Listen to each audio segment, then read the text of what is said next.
C'est dans le premier livre de Timothée. Premier livre de Timothée, au chapitre 3. 1 Timothée. Timothée, au chapitre 3. À partir du verset 14. 1 Timothée 3, verset 14. Je t'écris, vous avez trouvé? Oui. Tout le monde a trouvé? Oui. Je t'écris ces choses avec l'espérance d'aller bientôt vers toi, mais afin que tu saches, si je tarde, comment il faut se conduire dans la maison de Dieu, qui est l'église du Dieu vivant, la colonne et l'appui de la vérité. Amen. Amen. Ce matin, nous voulons parler de l'église, l'importance de l'église. Voyez-vous, lorsque vous avez quelque chose dont vous ne comprenez pas l'utilité, ou dont vous ne captez pas l'entièreté de l'utilité ou de l'importance, vous allez soit mal l'utiliser, vous allez la sous-utiliser, et vous allez rater le bénéfice, en tout cas une bonne partie, ou même l'entièreté du bénéfice que peut apporter la chose. Dites-moi un mot, amen. Il est important, lorsque vous avez quelque chose, de comprendre l'utilité, la fonctionnalité. C'est comme quelqu'un qui a un ordinateur et qui ne connaît pas toutes les capacités de son ordinateur. Vous savez, il y a des ordinateurs qui sont des ordinateurs très puissants. Si on vous achète un ordinateur dont le microprocesseur, c'est cette partie de l'ordinateur qui réfléchit. C'est le cerveau de l'ordinateur. C'est une puce, c'est un ensemble de circuits intégrés qui effectuent des calculs hyper intelligents et qui permet à l'ordinateur de vous apporter ce que vous utilisez. Quand vous êtes sur Facebook, vous tapez like et tout ça, mais il y a un travail puissant derrière qui vous permet de liker, qui vous permet d'envoyer des photos, qui vous permet de faire tout ce que vous faites. Mais si vous ne connaissez pas la puissance et la capacité réelle de votre ordinateur, il y a des choses que vous n'allez pas pouvoir faire parce que vous ne savez pas que l'ordinateur peut vous l'accorder. Dites amen. Amen. Et c'est la même chose, bien-aimés, lorsque nous venons à l'église, il est important que chaque enfant de Dieu comprenne c'est quoi l'église, qu'est-ce que l'église peut faire, à quoi sert l'église. Et quand vous comprenez ces choses, quand vous allez venir à l'église, vous allez avoir une autre attitude. Parce que l'attitude que vous avez vis-à-vis de l'église dépend de votre compréhension de l'église. Si quelqu'un pense que l'église c'est quelque chose, un passe-temps, hein? Il y a même des gens qui surnomment les pasteurs parce qu'on dit pasta. Hein? On dit pasta. Alors il y en a qui disent que les pasteurs sont des passe-temps. Hein? Des passe-temps. Donc il y a des gens qui ont du temps à perdre. Si vous pensez que l'église c'est juste un passe-temps, hein? Vous allez mépriser l'église. Il y a beaucoup de gens qui méprisent les églises, qui méprisent les pasteurs, qui croient que les pasteurs sont des voleurs.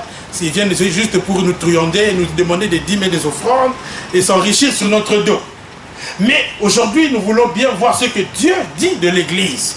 L'apôtre Paul dit que si je tarde à venir, il s'adresse à Timothée, son fils spirituel, un disciple de Jésus. Il lui dit, si je tarde à venir, il faut que tu saches comment il faut se comporter dans la maison de Dieu, qui est l'église du Dieu vivant, la colonne et l'appui de la vérité. Amen. La Bible définit l'église comme étant une colonne. La colonne, c'est un soutien, c'est ça qui supporte. C'est comme dans cette salle, nous avons une colonne, bien sûr. Et si quelqu'un est dans le bâtiment, lui, il sait très bien à quoi ça sert. Amen. Si tu ne sais pas à quoi ça sert, tu vas venir, ah mais ces trucs ça dérange, on va les casser. Mais si tu casses ça, la maison va tomber. Amen. Vous comprenez? Amen. Les ignorants sont toujours comme ça, ils ont beaucoup de suggestions. Mais quand tu ignores l'importance des choses, tu vas raconter n'importe quoi. Et beaucoup de gens disent n'importe quoi sur l'église. Mais Dieu lui-même dit que l'église c'est la colonne, c'est-à-dire le soutien, ce qui supporte, le soutien de la vérité. Ça veut dire que si tu enlèves l'église, il n'y a plus de vérité. Dites-moi un bon amen. Amen. Si on enlève l'église dans le monde, il n'y a plus de vérité. C'est l'église qui propage la vérité. L'église est le vecteur de la parole de Dieu. L'église, c'est la représentation de Dieu sur la terre. L'église, c'est l'ambassade de Dieu sur la terre. C'est à l'église qu'on annonce la parole de Dieu.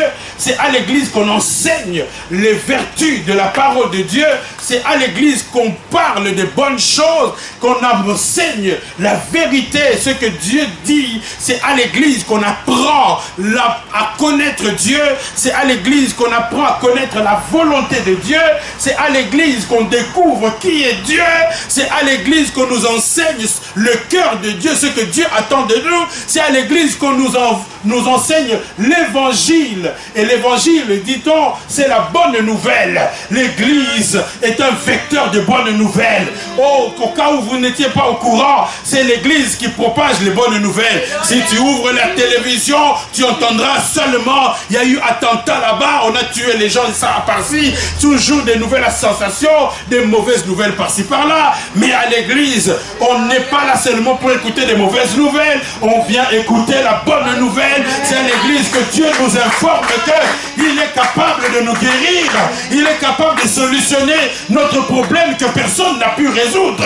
À l'église, nous en prenons que Dieu est capable de ressusciter même des choses qui étaient déjà enterrées dans notre vie. C'est un vecteur de bonnes nouvelles. C'est l'appui et la colonne de la vérité. Alléluia. Et Jésus dit lui-même de son église, il dit, je bâtirai mon église. Alléluia. Amen. Ce n'est pas un pasteur qui dit ça. S'il vous plaît, c'est Jésus qui dit ça. Parce qu'aujourd'hui, les gens qui ignorent la parole de Dieu, les ignorants, pardonnez-moi, disent n'importe quoi sur l'église. Et parfois, ils influencent même les enfants de Dieu. Parfois, les gens vont vous raconter beaucoup de choses sur que les pasteurs font de mal. Il y a même des églises dont la spécialité est uniquement pour dire ce que les pasteurs font de mal. Il y a des gens, quand tu les rencontres, ils ne te diront jamais du bien d'un pasteur. Quand ils parlent de pasteurs, c'est toujours des mauvaises choses. Allez, vous les pasteurs.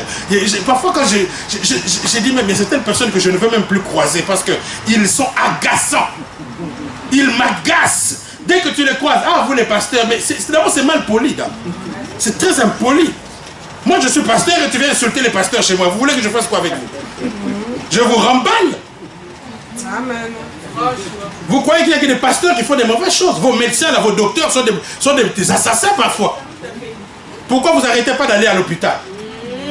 Les professeurs de l'université parfois sont des méchants. Ils font des méchancetés sur vos enfants. Et vous n'arrêtez pas d'envoyer vos enfants à l'école.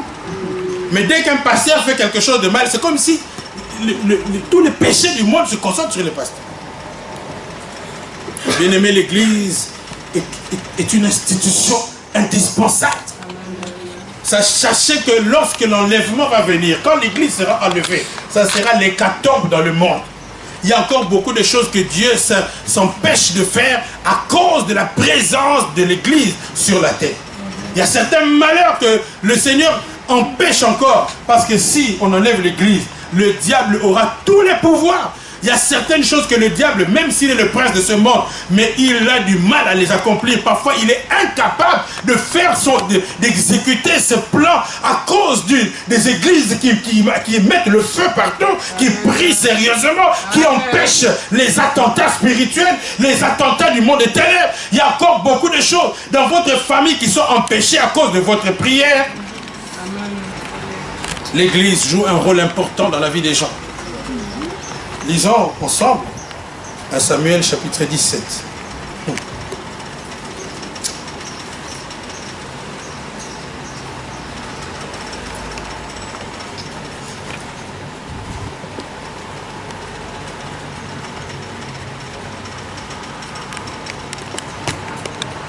Alléluia.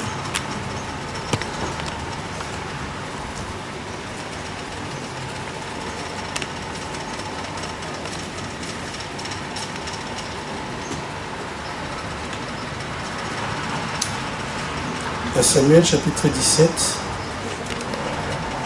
à partir du verset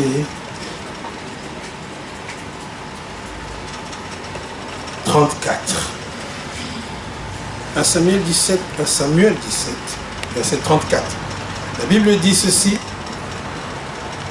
David dit à Saül, ton serviteur faisait paître les brebis de son père, et quand un lion ou un ours venait en enlever une du troupeau, je courais après lui, je le frappais et j'arrachais la brebis de sa gueule.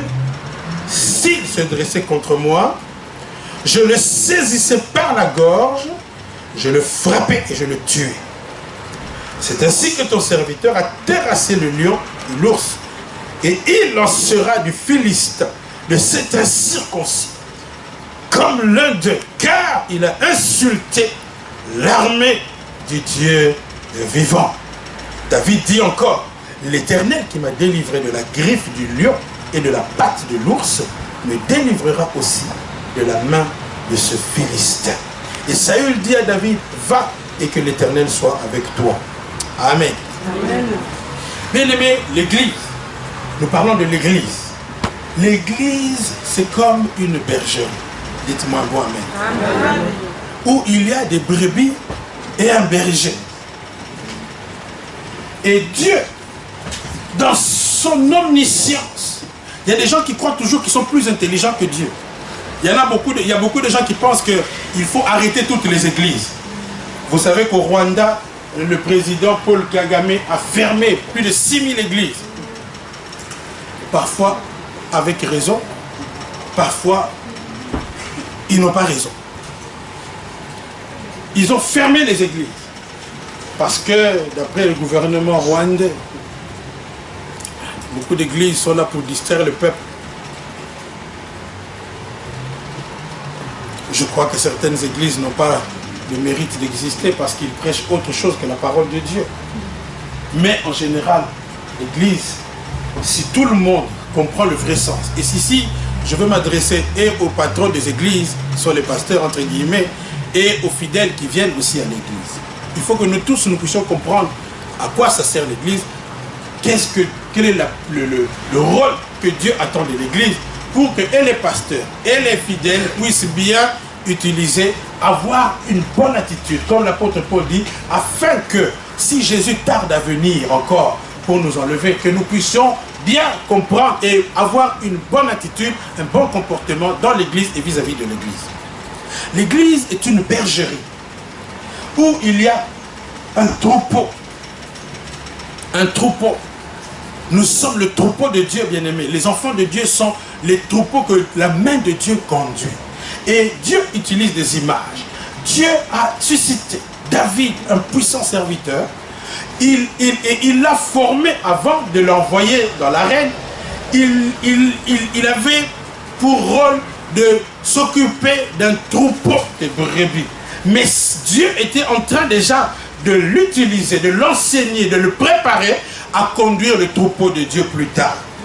Moïse également a été formé en tant que berger pour pouvoir conduire le peuple de Dieu, qui est aussi un troupeau, le troupeau que Dieu veut conduire. Et David, lorsqu'il conduisait le troupeau de son père, comme Dieu avait mis sur lui l'onction de berger, chaque fois qu'un lion venait agresser une brebis dans le troupeau, qu'est-ce que David faisait? Il poursuivait le lion. Alléluia. Amen. Et il frappait le lion et il l'arrachait. Et même si la brebis était déjà dans la gueule du lion, lui, sous l'onction de l'Esprit de Dieu, poursuivait le lion. Et il arrachait la brebis de la gueule du lion. Et quand un ours venait attaquer le troupeau, David, sous l'onction de Dieu, puisqu'il avait l'onction, Dieu, alléluia, bien-aimé, Dieu n'appelle pas des pasteurs pour le fun, ou juste pour qu'ils puissent prendre vos dîmes et vos offrandes. Non, parce qu'il y a beaucoup de gens qui pensent qu'ils peuvent mépriser les pasteurs parce que vous donnez les dîmes et les offrandes. C'est une grosse erreur. Les pasteurs n'ont pas été établis pour être vos travailleurs que vous payez avec vos dîmes et vos offrandes. Pardonnez-moi de vous dire la vérité. Les dîmes et les offrandes que nous les donnons d'abord à Dieu. Pour soutenir cette maison. Parce que la maison est très importante. Et c'est pour cela que Dieu dit, amenez toutes les dîmes et toutes les offrandes dans la maison du trésor. Si vous comprenez le rôle de l'église, vous allez donner votre dîme sans discuter. Alléluia. Amen. Si vous comprenez que l'église est très importante pour votre vie d'abord et pour le monde, David a reçu l'onction. Le pasteur a reçu l'onction pour exercer un rôle en votre faveur. David, l'onction qu'il avait reçue, ce n'était pas pour lui-même d'abord, c'était pour la protection des brebis.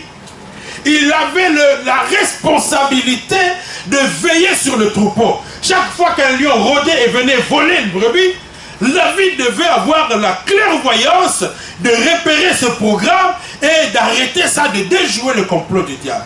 Oh, la Bible ne dit-elle pas, si l'on forme contre toi des complots, cela ne viendra pas de moi. Toute arme forgée contre toi sera brisée. Amen. Et toute langue qui se lèvera contre toi en justice, tu la condamneras. Alléluia. Bien-aimé, c'est ça l'église, bien. C'est ça, ce n'est pas, vous venez pas travailler pour un pasteur. Si vous croyez que vous travaillez pour, si dans une église on vous limite à servir un pasteur, alors quittez cette église-là. Au contraire, c'est le pasteur qui a d'abord la première responsabilité vis-à-vis des brebis. Et ici, je veux m'adresser à des serviteurs de Dieu. Si tu es pasteur, tu n'es pas pasteur juste pour t'asseoir sur un trône comme un grand patron et que l'on vienne te cirer les chaussures par des fidèles comme un Dieu. On le voit souvent aujourd'hui. Les pasteurs sont devenus des petits dieux.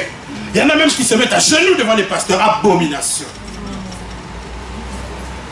Il y a certaines églises pour dire bonjour au pasteur, tu dois d'abord te prosterner. Abomination. Tu iras en enfer avec ton pasteur que tu adores. Le jour où quelqu'un va venir se prosterner devant moi, je vais dire sans effet là, pardon. Pardon, je ne fais pas de problème. Les églises ont été réduites à ça. Aujourd'hui, les gens, donc au lieu d'adorer Dieu, on passe tout notre temps à faire des éloges au pasteur. Pasteur ceci, pasteur par là. Mais on n'est pas venu pour ça.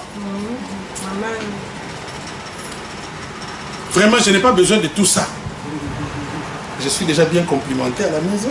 Amen. Et moi-même, je me complimente moi-même. Quand je suis devant mon miroir, je me dis tout calme. Vraiment, vraiment. On a canon, papa. Mais pourquoi les pasteurs aujourd'hui veulent qu'on les adore à l'église? Mais bien, vous avez un problème. Si tu es conscient que tu es quelqu'un de bien, pourquoi tu veux qu'absolument qu'on chante ton... Mais il y a des églises où quand tu vas là-bas, quand quelqu'un prend le micro, il passe d'abord 30 minutes à complimenter les pasteurs. Mais c'est quoi ça? Moi, je suis venu prier Dieu. Et vous m'entraînez dans votre distraction là, des éloges exagérés. C'est pas possible. C'est de l'idolâtrie. Il faut faire attention. Dieu est jaloux de son onction qu'il a mis dans l'église. Si vous transformez l'église dans des sectes où on adore un homme, c'est très dangereux. Vous allez subir la foudre de Dieu.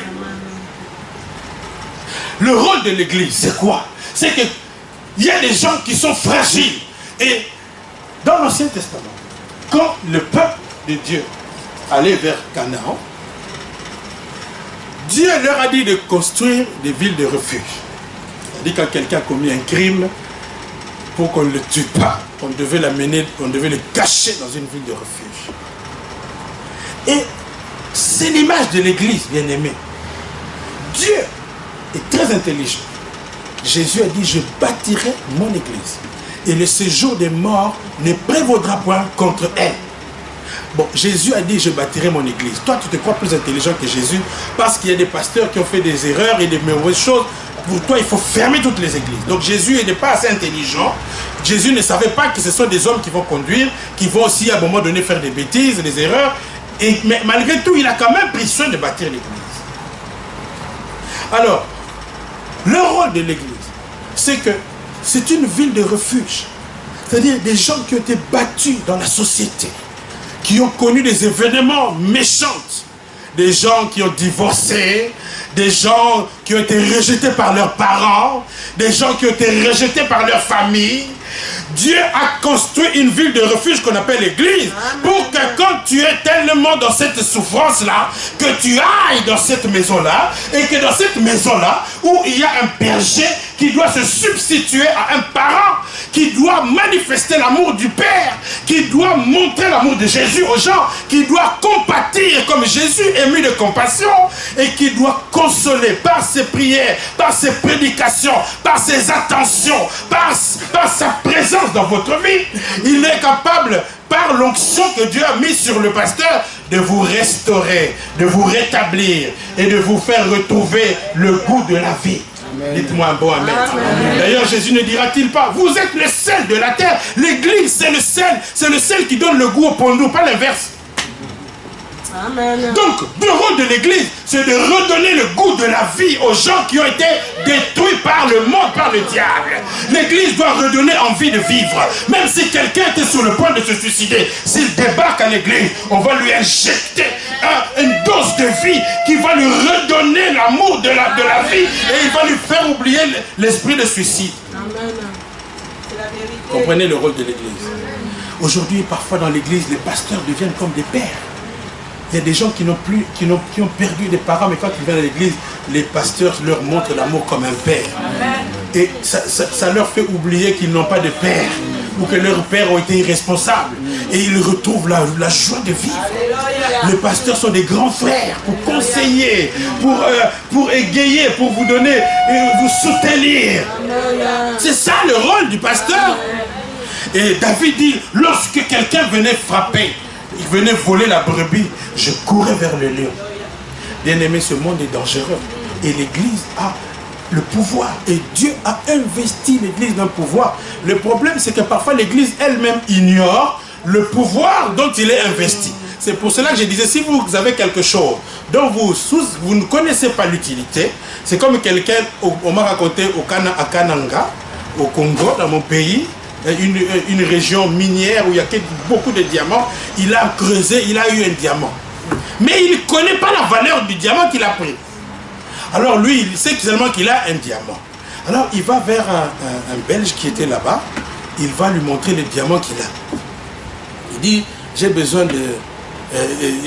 il dit, voilà mon diamant. Et le monsieur qui lui connaît la valeur, il a détecté, ça c'est beaucoup de carats ici. Alors il dit, combien tu veux que je te donne? Le monsieur dit, comme chez nous on dit, donne seulement ce que tu as.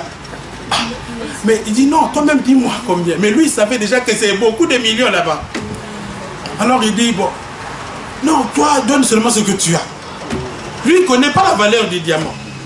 Alors qu'est-ce que le monsieur a fait? Il lui a donné, et sa maison, et ses 4x4.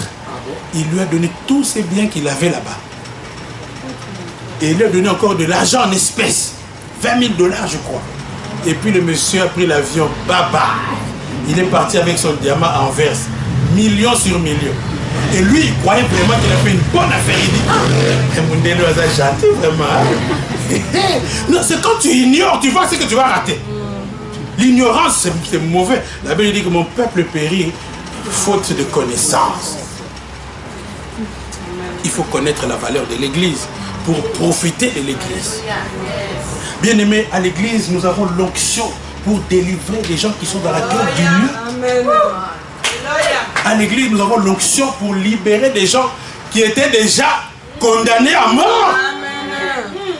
Condamnés à la stérilité, au célibat. Il y a des gens, s'ils n'étaient pas à l'église, ils seraient déjà morts. Il y a d'autres personnes, s'ils n'étaient pas venus à l'église, elles n'allaient jamais se marier. Il y a d'autres gens, s'ils n'étaient pas venus à l'église, ils seraient condamnés à la maladie. Mais à cause de Jésus qui travaille dans l'église, ces personnes ont échappé à la condamnation. Vous avez appris ce qui s'est passé, bien sûr. Aujourd'hui, personne n'est sans ignorer le drame qui est arrivé dans cette famille où il y avait 5 enfants. La femme a brûlé son mari. On en rigole parfois, hein? Mais c'est dramatique. Et c'est là que je voudrais attirer la responsabilité de l'église. Les torts sont partagés, la responsabilité est partagée. Parfois l'église aussi, ses poumons, fait beaucoup de choses, mais les chrétiens eux-mêmes ne veulent pas recevoir. Parfois les pasteurs, ils se donnent à 200%. C'est comme ici. Je suis là tous les vendredis, mais très peu de gens viennent le vendredi. Et l'onction du vendredi, là, vous pensez que ce n'est pas pour vous. Maintenant, si Dieu voulait te donner une révélation le vendredi, toi-même tu n'es pas venu, et que maintenant tu tombes dans le piège du diable, on t'arrache, on te ramasse dans la rue, alors que Dieu voulait te révéler ça le vendredi. Mais comme toi, tu ne viens jamais le vendredi, eh bien, le diable va réussir son coup. Et après, on va dire, non, pasteur Wana Sam l'a bien été, comment ça se fait que, comment, lui qui va à l'église, et... Parce que quand quelque chose arrive, c'est toujours la faute du pasteur. Parfois, ça peut aussi être la faute du pasteur. S'il n'a pas bien prié aussi, parce que la responsabilité du pasteur aussi, c'est de prier. Regardez ce qui se passe. Élisée, le prophète Élisée, la Bible dit que lorsque l'armée de la Syrie faisait des complots contre Israël, Élisée, dans sa chambre à coucher, puisqu'il était à la brèche, Dieu lui révélait ce que les Syriens préparaient comme catastrophe pour le peuple d'Israël. C'est ça l'importance de l'église. Parce que quand vous venez à l'église, Dieu peut nous révéler des choses sur votre vie. Je me rappelle à plusieurs reprises, Dieu nous a révélé des choses sur des gens et nous les avons fait échapper. En tout cas, ils doivent dire merci à Jésus et un peu dire merci à nous aussi. Amen. Je me rappelle, je vais vous donner plusieurs témoignages pour édifier votre lanterne. Un jour, je dormais, j'ai eu un rêve. Et une sœur était en train de me dire, tu ne vois pas que l'autre sœur là a des problèmes? Et dans mon rêve, je voyais la sœur en train de vomir. Et la sœur me disait, mais tu ne vois pas, il faut l'aider, tu ne vois pas qu'elle a des problèmes. Alors j'ai capté que cette sœur avait des problèmes spirituels graves, il y avait un danger imminent. Il fallait prier pour elle. Elle ne venait pas à l'église avant cette sœur. Et je me rappelle chaque fois quand c'était un membre de sa famille qui venait à l'église à cette époque-là. Et cette sœur-là venait à l'église et nous le raccompagnions dans sa famille. Et chaque fois qu'on allait là-bas, on trouvait la sœur dont je parle là, avec son mari en train de boire leur bière. Et la sœur qu'on raccompagnait nous disait toujours, il se moque de vous chaque fois que vous me ramenez. Chaque fois que vous me ramenez, ils disent, ah les frères en Christ, vraiment. Vous savez comment on mange les frères en Christ à toutes les sauces, andalouse, tout passe, pili, tout est pas. Vous passez dans toutes les sauces. Ils se moquent des frères, des frères en crise, tout ça. On vous colle des petits noms. Mais elle ne savait pas que ce sont ces frères en Christ là qui vont la secourir. La Bible dit que la pierre qu'ont rejeté les bâtisseurs est devenue la principale de l'ordre.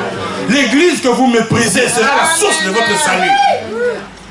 Cette sœur-là, quand on a commencé à la rosser par son mari, parce que son mari était devenu d'une violence bizarre. Il y a certaines violences conjugales là, c'est bizarre, c'est démoniaque. Quand il y a trop de violence dans votre couple, sachez que le démon est déjà entré. Ne vous avais-je pas prêché ici? Ne donnez pas accès au diable. Qui se souvient de cette prédication? Qu'est-ce que j'avais parlé de la colère, n'est-ce pas? Ce qui s'est passé là-bas, c'est quoi? C'est devenu d'où? C'est la colère. Quand vous laissez la colère, la Bible dit que le soleil ne se couche pas sur votre colère. Comment quelqu'un avec qui vous avez eu 5 enfants, d'où même peut te venir la pensée seulement de lui jeter de l'essence et de le brûler, si ce n'est pas un démon qui est entré en toi? Cette soeur-là qui s'est moquée de nous, les frères, et quand elle a commencé à avoir des problèmes sérieux, alors elle s'est dit, mais je crois que je dois chercher Dieu. Alors sa cousine, elle est venue à l'église. Et nous avons commencé à l'encadrer. Les gens qui se moquaient sont devenus... Moi j'aime bien quand c'est comme ça maintenant. Là, on rigole plus sur les serviteurs de Dieu. Là, on vient chercher. J'aime quand les gens me téléphonent le pasteur. Vraiment, j'ai des problèmes. Je dis, maintenant vous savez que je suis important. Avant tu te moquais de moi. Alors, elle est venue et nous avons comment? Comme nous sommes gentils. Amen. Comme nous sommes gentils, émis de compassion, on a commencé à s'occuper de la sœur qui buvait sa bière en se moquant de nous. Rira bien, rira le dernier. Alors, nous avons commencé à encadrer cette sœur. C'est bien d'être à l'église, bien aimé. C'est une richesse. Les gens méprisent l'église, mais ils ne savent pas la richesse qu'il y a à l'église. Un jour, dans une veillée, alors que j'avais eu ce rêve-là, j'ai téléphoné à la sœur, j'ai dit, ma sœur, on doit prier. Je ne lui ai pas dit exactement, parce que quand vous avez une révélation, il faut aussi vous calmer. Parce qu'il y a des gens, quand Dieu lui a dit, Dieu m'a dit, mais non, Dieu ne t'a pas dit d'aller dire. Dieu t'a dit pour que tu saches et que tu pries et que tu uses de sagesse. cette histoire-là de dieumadisme, là, c'est de l'orgueil spirituel. Tu veux que les gens sachent que toi, Dieu te parle. C'est ça, la fierté, là.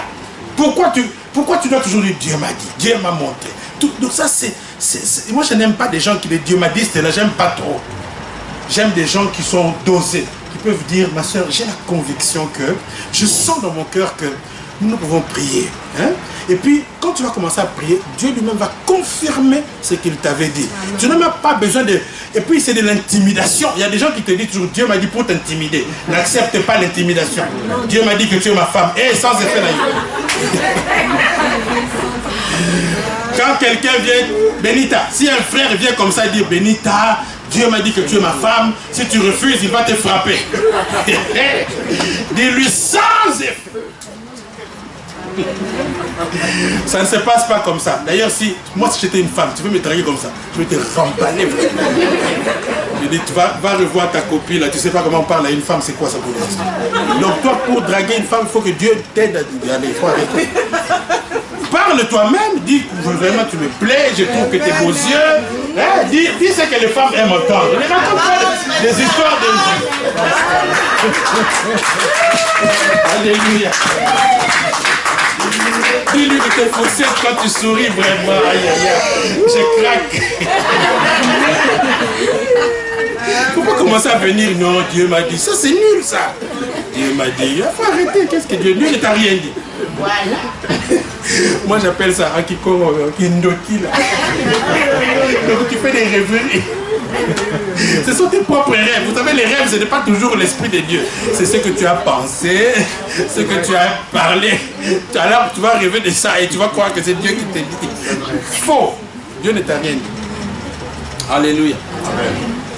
Mais Dieu nous a parlé pour cette soeur. Et on a commencé un jour, je l'ai appelée plusieurs fois. Elle ne voulait pas venir. Parfois les pasteurs, c'est un risque ce métier. Dieu te dit, va prier. Tu appelles la personne, il te fait des fiers aussi. Il t'envoie promener, même ils vont t'insulter. Mais un vrai pasteur doit supporter ça pour l'amour de ces personnes. Amen, amen. Un vrai berger ne doit pas regarder, non, il a été impoli. Je dois continuer à te supporter. La Bible dit supporter les faibles. Alors, nous avons... je l'ai cherchée, elle ne voulait pas venir. Mais un jour, je l'ai eu à la réunion de prière. J'ai dit, ah ok, aujourd'hui, je ne vais pas te rater. Elle était dans la salle et c'est moi qui conduisais la prière. Alors au moment de la prière, je suis allé la chercher comme si je me dirige vers là où la sœur Bijou est assise. Je viens la prendre et je la mène devant. Et je commence à prier. À peine je commence à prier, les démons se manifestent. Elle est notre temple! Et je calme le jeu. Parce qu'il y avait encore du monde là, j'ai dit non, ça il faut arrêter parce qu'il y a des manifestations. C'est la sagesse qu'il faut avoir. Quand vous priez pour les gens, il faut user de sagesse. Parce que vous pouvez faire du mal à quelqu'un en voulant faire du bien. Quand les manifestations comme ça commencent, parfois ça peut choquer les gens, ça peut même détruire la personne parce que les gens vont lui dire, surtout dans les églises c'est comme ça. Et que des fois, on va dire, elle est sorcière. Non, elle n'est pas sorcière. Les lions l'a prise, l'a mis dans sa gueule, c'est ça. Et nous avons l'onction qu'avait David pour aller l'arracher de la gueule du lion. Vous comprenez le rôle de l'église? Alors quand tout le monde est parti, on a commencé à prier pour elle. C'était terrible les choses qu'on a vécues là-bas. Et lors d'une autre séance de prière, toujours avec cette sœur-là, l'onction est tombée. C'était dans une veillée de prière, je priais pour les gens, l'onction est tombée et cette sœur a commencé à s'étrangler. Et pendant qu'elle s'étranglait, elle disait, je veux le tuer. Et elle citait le nom de son mari. Je veux le tuer, je veux le tuer.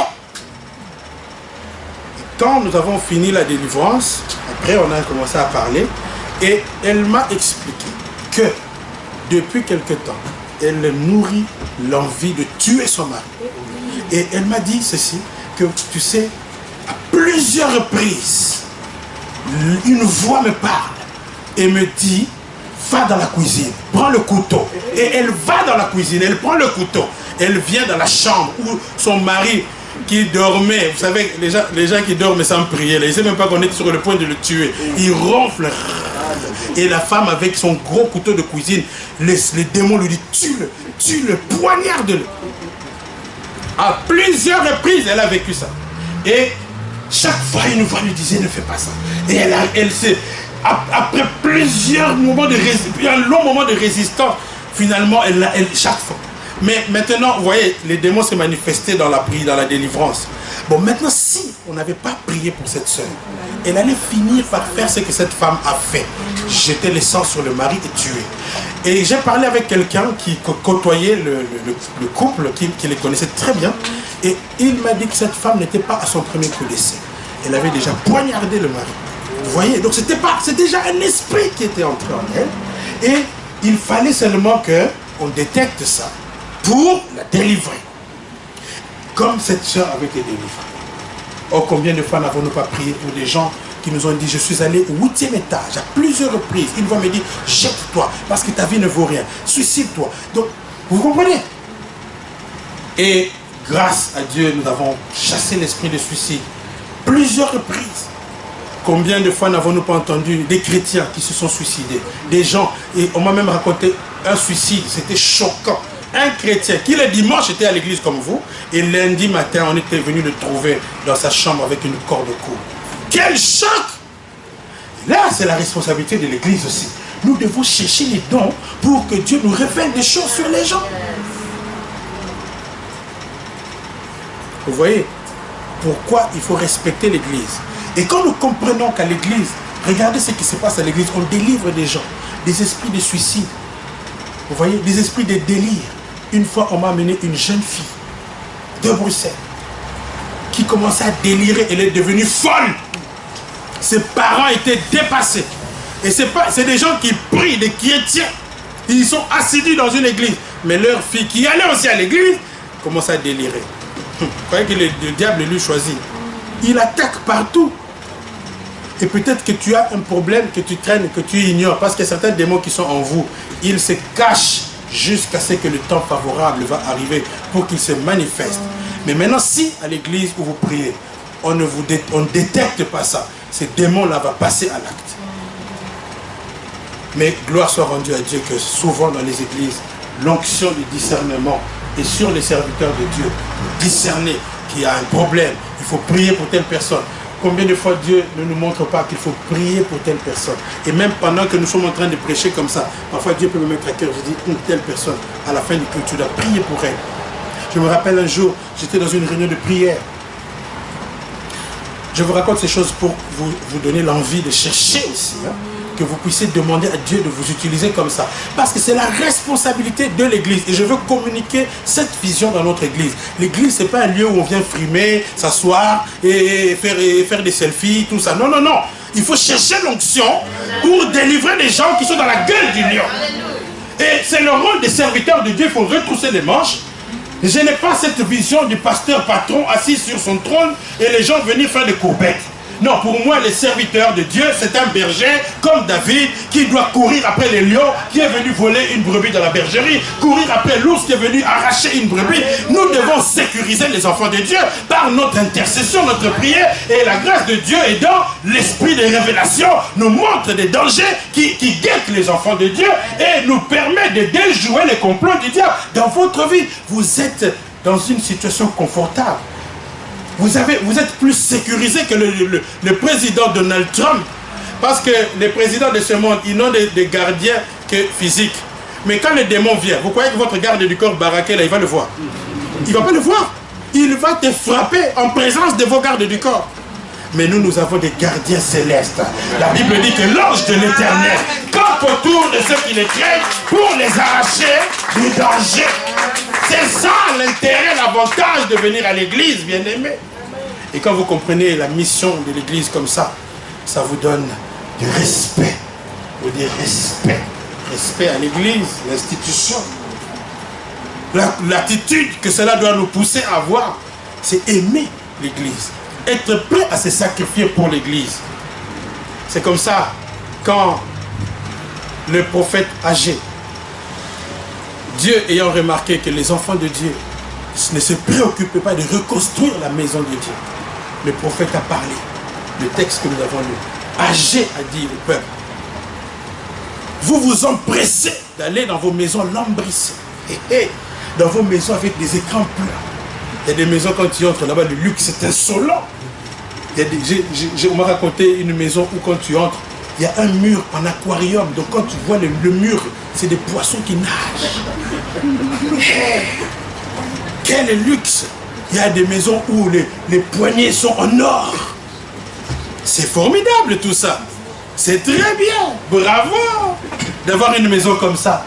Vous vous empressez dans vos maisons, lambrissez. Je suis sûr que les projets que vous avez pour vos maisons, c'est d'en faire. Aller chez Château d'Axe, acheter tous les fauteuils confortables, avec des relax et même des massages et tout ça. C'est bien. Mais Dieu dit, vous ne vous préoccupez pas de la maison. Et vous vous empressez seulement dans vos maisons luxueuses, dans vos maisons pleines d'écrans plats. Il y a des maisons où même jusque dans la télé, à la toilette, écran plat. À la cuisine, écran plat. C'est bien. Je connais une maison, même les verres sont griffés. Versace, les verres à boire. Maison lambrissée. Mais maintenant, quand il s'agit de la maison de Dieu, regardez comment vous vous comportez. Pour votre maison, vous achetez des Versace. Là, vous ne regardez pas les prix. Vous donnez sans regarder. Pour vos maisons, vous achetez l'écran plat qui coûte 2500 €. Là, on n'a pas de problème. C'est notre maison, notre confort. Très bien, bravo. Mais maintenant, quand il s'agit de la maison de Dieu, le pourvoyeur, celui dont je vous ai expliqué ce qu'il fait, qui vous arrache de la griffe de l'ours, de la patte de l'ours, de la gueule du lion. Est-ce que vous savez que Dieu nous protège? Est-ce que vous savez qu'il y a certains sorciers qui n'arrivent pas à vous atteindre à cause de l'intercession de l'église où vous priez? À cause et vous savez combien de gens sont délivrés, sont guéris à cause de la prédication. Il y a la prédication a pour but de guérir les cœurs brisés. La Bible dit que l'Esprit du Seigneur est sur moi, car il m'a oint pour envoyer libre les opprimés et pour guérir ceux qui ont le cœur brisé. Quand je prêche comme ça guérit les cœurs. J'ai prêché dernièrement sur l'esprit de rejet. Oh, j'étais émerveillé de voir ce que Dieu fait dans la vie des gens. Combien de gens ont été guéris, des gens qui avaient été rejetés par leur famille, des gens qui avaient subi les rejets de leurs parents, des gens qui avaient subi des rejets dans leur mariage. Mais à cause de cette prédication, ils ont été guéris. Des gens qui étaient défigurés par les événements de la vie. Mais la parole est venue redonner un visage rayonnant. Comment ne pas aimer ce Dieu-là? Comment ne pas aimer une telle institution qui fait des choses comme ça? Dans les universités où vous allez, c'est vrai qu'on nous enseigne de bonnes choses pour que nous puissions travailler. Mais en même temps qu'on vous enseigne de bonnes choses, on vous communique aussi les venin. Dans certaines universités, on empoisonne nos enfants. On leur dit qu'il faut se masturber, on leur dit qu'il faut faire des bêtises, on leur dit qu'il faut faire des choses. On leur enseigne qu'il faut avorter, l'avortement. Que c'est un droit de la femme.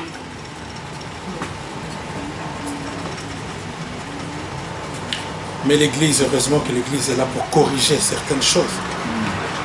Heureusement, vous devez louer le Seigneur d'avoir vos enfants qui viennent à l'église, qui entendent cette parole. Voyez-vous, la reine de Séba, lorsqu'elle a entendu Salomon parler, elle a dit, mais non, c'est pas possible, c'est formidable.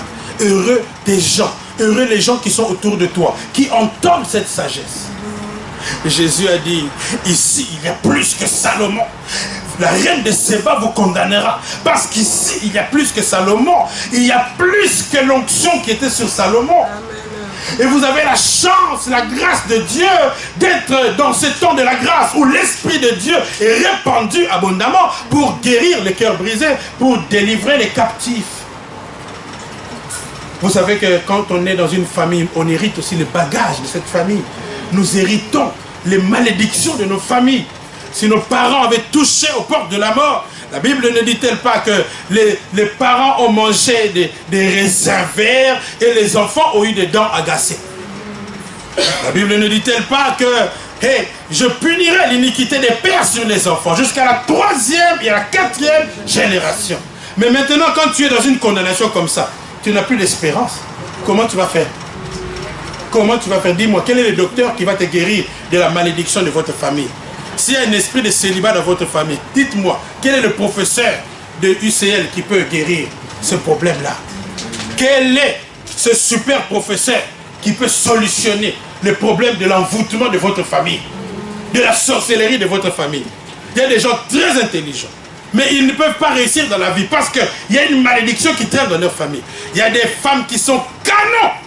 La Bible parle parfois des gens d'une des beautés. Quand la Bible décrit la beauté de Absalom, la Bible dit qu'il était beau de la pointe des pieds jusqu'à la tête. Il y a des gens comme ça, d'une beauté extraordinaire.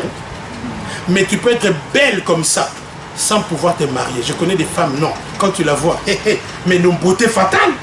Mais personne ne veut l'épouser. Comment vous expliquez ça? Une beauté extraordinaire. Mais il n'y a personne qui va l'épouser.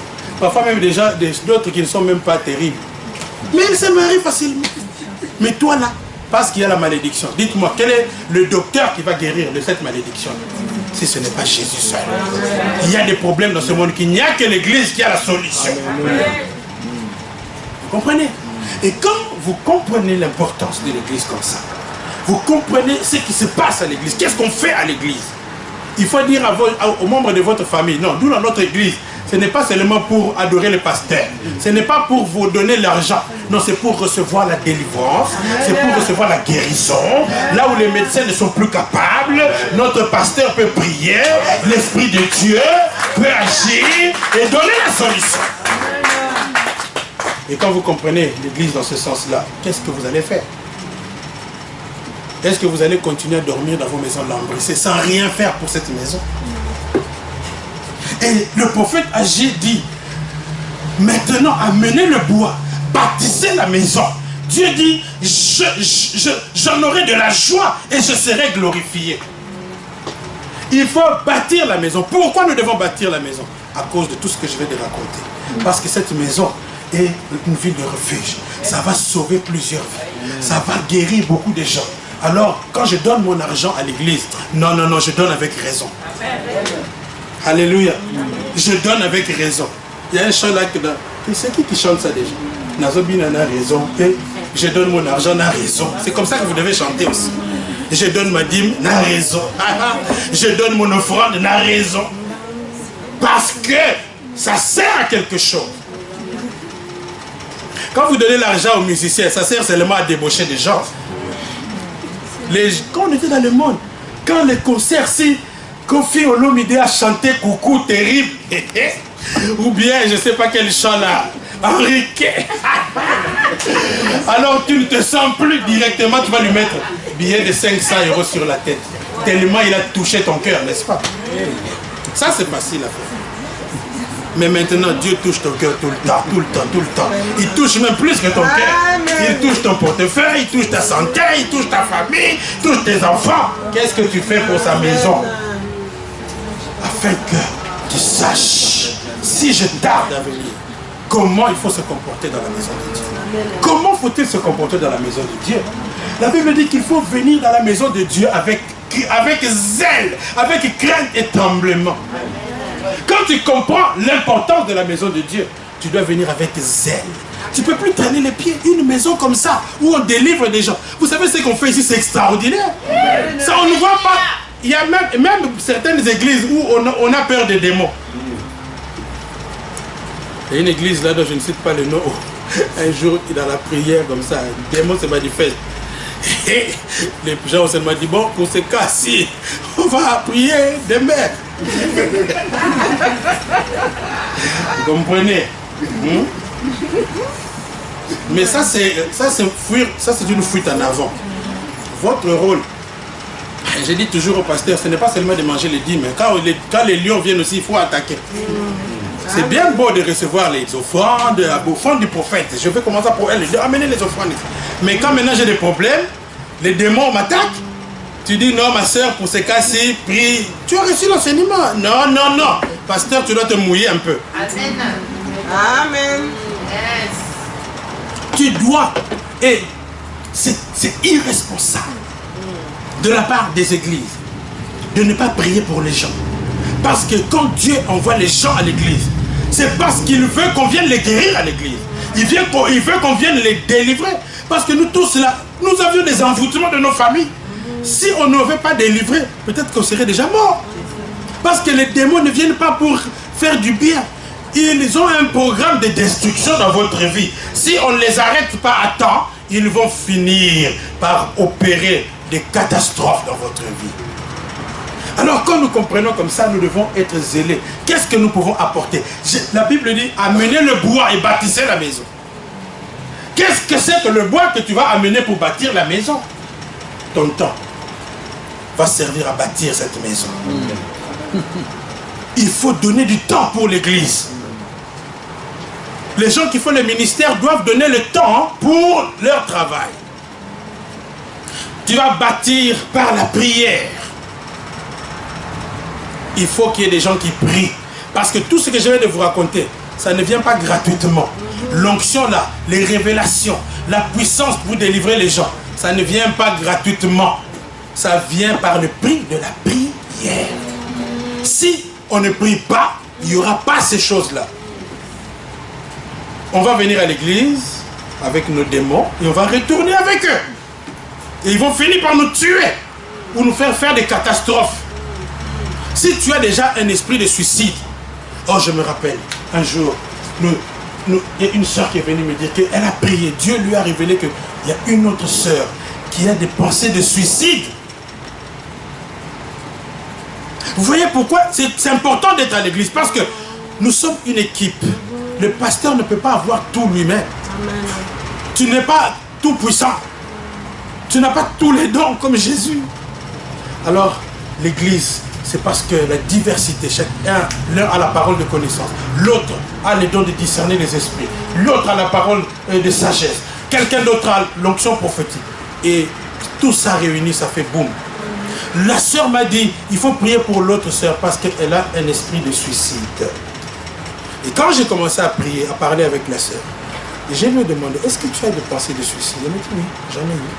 Vous voyez, c'est l'Esprit de Dieu. C'est une chance inouïe que d'être dans l'église. C'est comme ça, il ne faut jamais mépriser l'église. Il faut respecter l'église.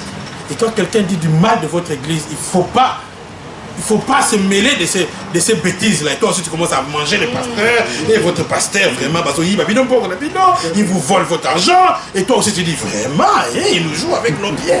Il vole notre argent. Non. Il faut avoir du zèle pour la maison de Dieu.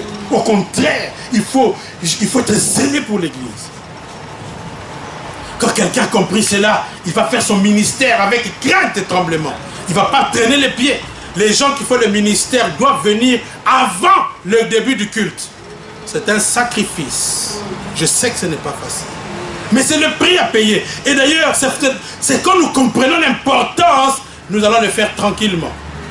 Facilement. Sans faire beaucoup d'efforts. Parce que tu sais, quand tu vas au travail, est-ce que tu fais beaucoup d'efforts? Pourquoi? Parce que tu sais que si tu ne fais pas ça, à la fin du mois, tu n'auras rien. Tu ne pourras pas acheter les Gucci là pour frimer. Mais quand tu calcules mon salaire, je vais acheter les bijoux, je vais faire ça, je vais aller à Mas Mekelen. Les soldes arrivent là, vraiment, il faut la Kangizambourg belé. Je dois acheter les Samsung S9. Quand tu commences à penser, même à 4 h du matin, tu vas te réveiller. Mais maintenant, si tu comprends que l'église, c'est plus que le Samsung S9, plus que Mas Mekelen, plus que, tu vas te réveiller même à 3 h du matin quand le pasteur dit aujourd'hui prière à 3 h du matin. Amen. Tu vas venir avant le temps du culte parce que tu connais l'importance de l'église. Les gens qui font le ministère doivent venir préparer. Ça se prépare. On ne vient pas faire le ministère par hasard. Il faut payer le prix pour que si vous préparez bien votre ministère, quand les gens vont venir, même déjà quand vous l'accueillez là, avec votre sourire, l'onction déjà les touche. Et ils sont déjà guéris.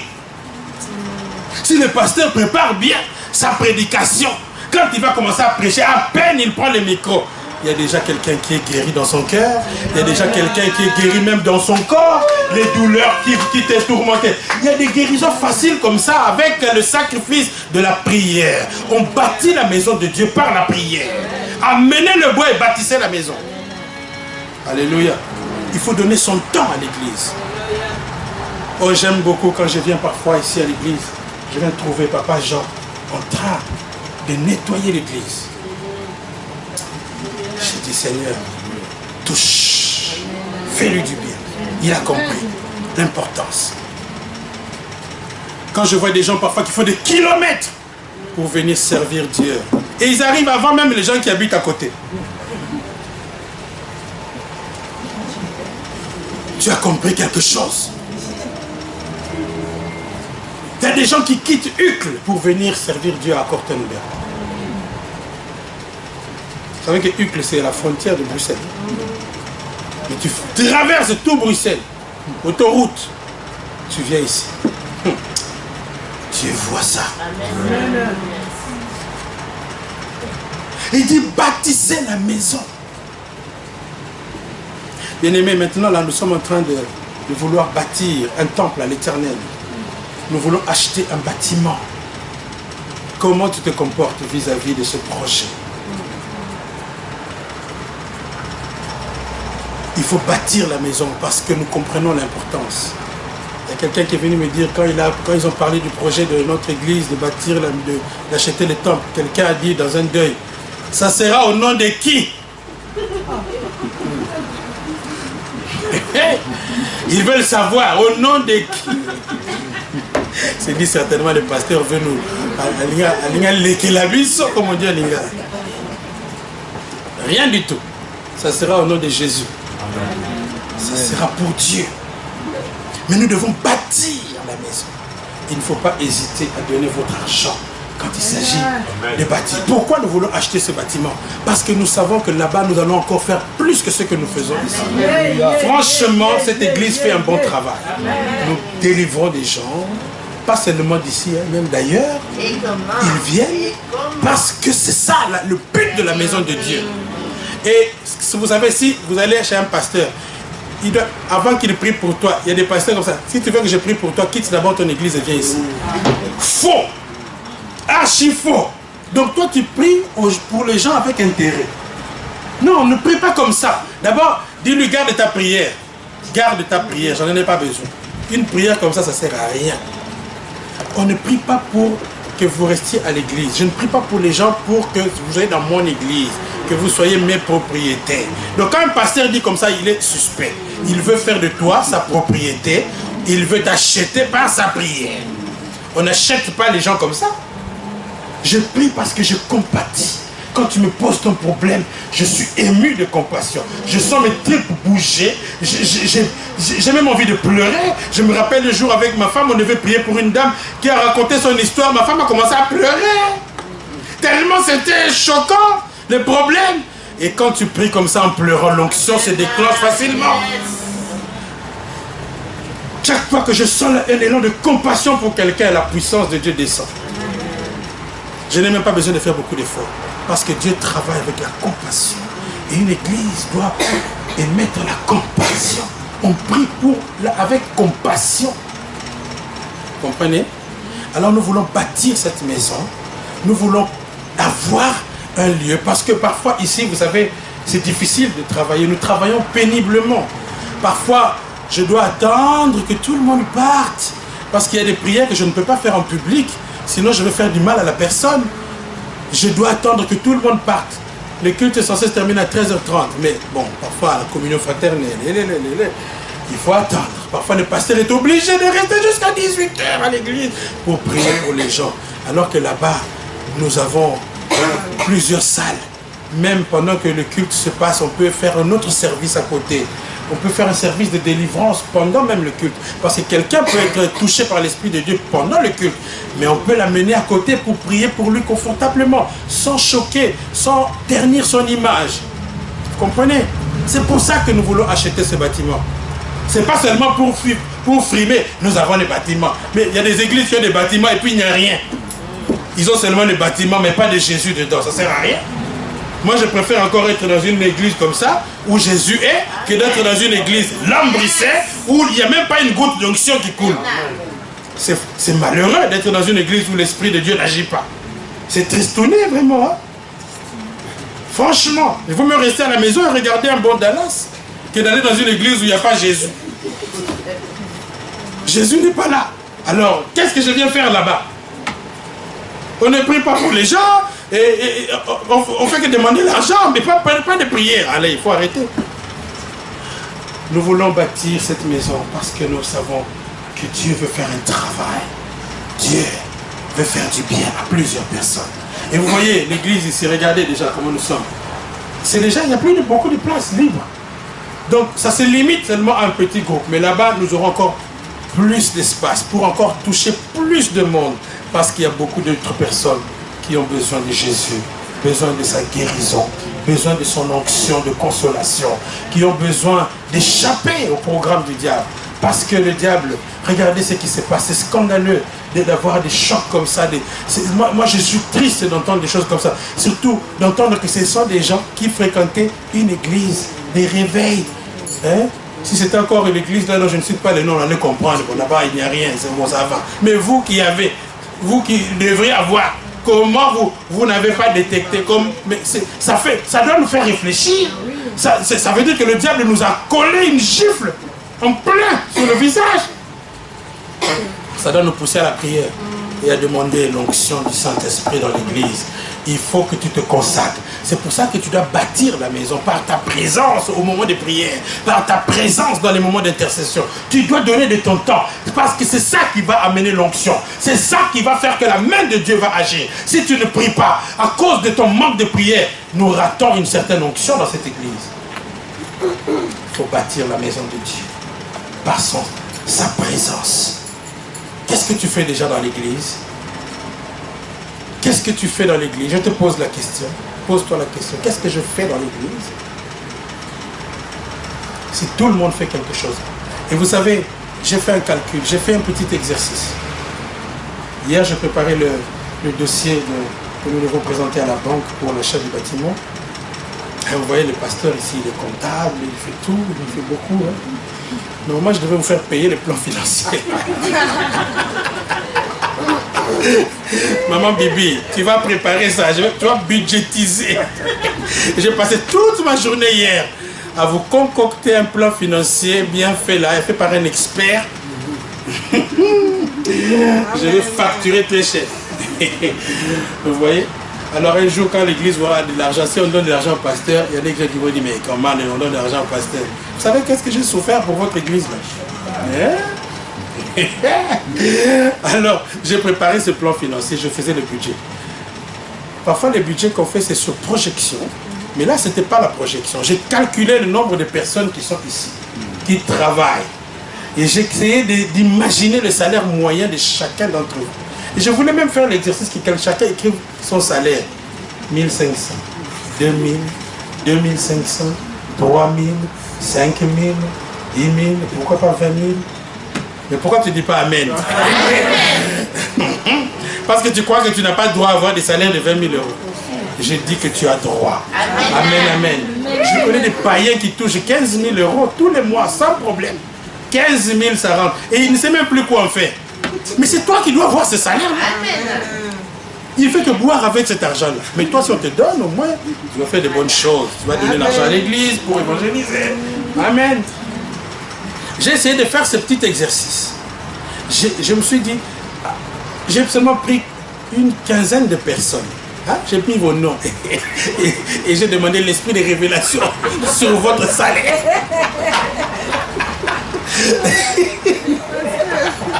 J'ai mis sur Guylaine. J'ai calculé, j'ai dit la voiture, elle doit avoir quand même. Alléluia. J'ai vu la sœur Candice, j'ai dit oulala, Madame Baloise, elle, franchement, elle roule en BM, c'est compliqué. J'ai calculé son salaire, j'ai mis tout ça. J'ai dit, si toutes ces personnes payaient leur dîme à l'église tous les mois, on n'a pas moins de 3 600 euros chaque mois. Rien qu'avec les dîmes de vous tous là, que j'ai essayé d'estimer. Peut-être même à la baisse. Mais si vous êtes sincères, vous allez monter.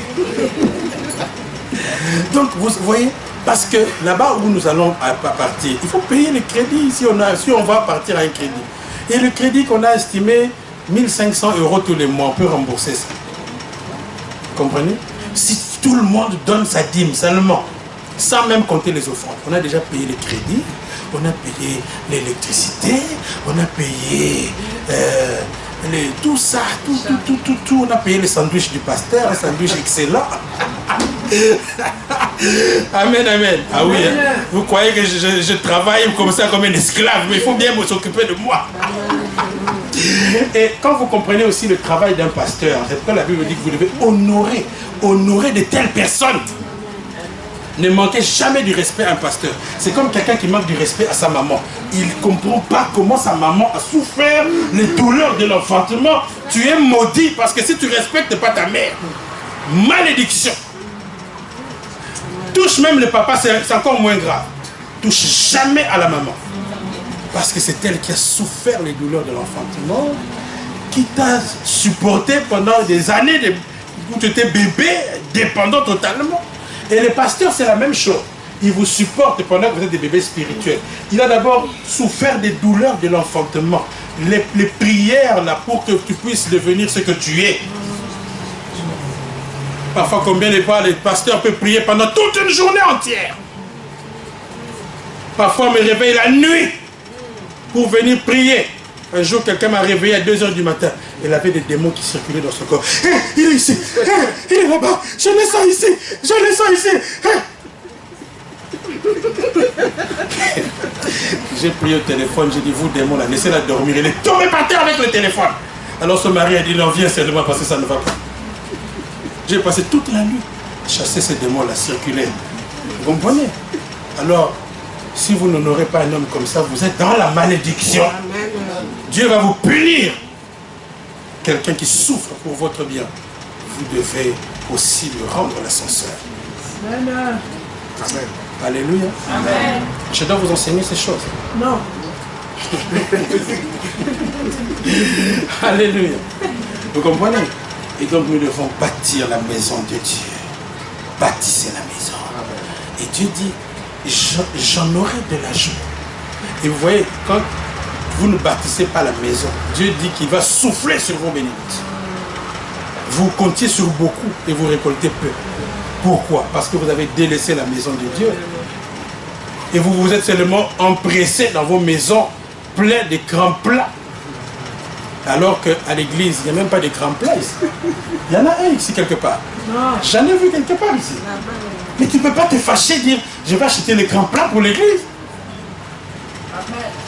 Là-bas, c'est bon. Bon, les mauvaises habitudes, ça va rester ici. Là-bas, vous allez commencer à acheter des grands plats.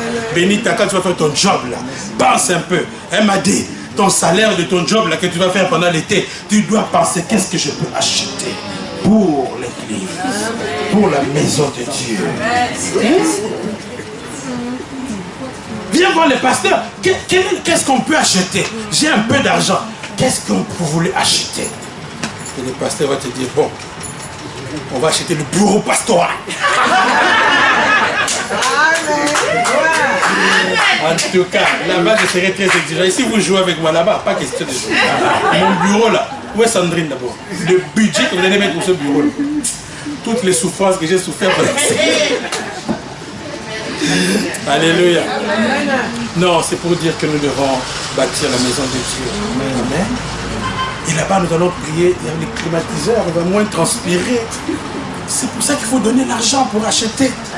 La semaine prochaine, nous devons signer le compromis devant. Il nous faut 25 000 € pour payer. Alléluia. Qui est la foi que nous pouvons rassembler ces 25 000 €? Alléluia. Nous allons le faire. Mais il faut prier pour ça. Et il faut aussi toucher à votre poche. Alléluia. Non, faites le sacrifice pour la maison de Dieu. Ce n'est pas de l'argent perdu. Dieu vous le rendra au centuple. Dieu vous donne plus que l'argent. Et l'argent, c'est rien. Dieu peut vous donner un travail où vous gagnez 15 000 €. Il va le faire. C'est un Dieu de miracles. Amen, amen. Il faut marcher par la foi. Alors n'hésitez plus à donner votre dîme. Si tu es quelqu'un qui ne donnait pas sa dîme, à l'église où nous allons, si tu ne donnes pas ta dîme, je vais commencer à venir sonner à votre maison. Maman, fin du mois, où est la dîme? Il y a un pasteur qui faisait comme ça. Il vient chaque fin du mois. Et je te vois à la maison. Je suis venu prendre la dîme, ma sœur. Ah bon, pasteur? Mais nous sommes déjà les 5 quand même, tu as déjà été payé. Ici, je suis trop gentil, je dois devenir comme ça aussi. Non, mais attendez, ça doit venir de vous-même. Moi, je ne suis pas du genre comme ça. Je n'aime pas la mendicité. D'abord, je suis un peu fier de pour moi-même. Non. Moi, vous ne comptez pas sur moi pour venir vous dire, ma sœur, donne l'offrande du prophète. Pas compter sur moi. Sois saisi par l'Esprit de Dieu et bâtis la maison. Que Dieu te bénisse. Tu peux comprendre. Acclame le Seigneur. Alléluia.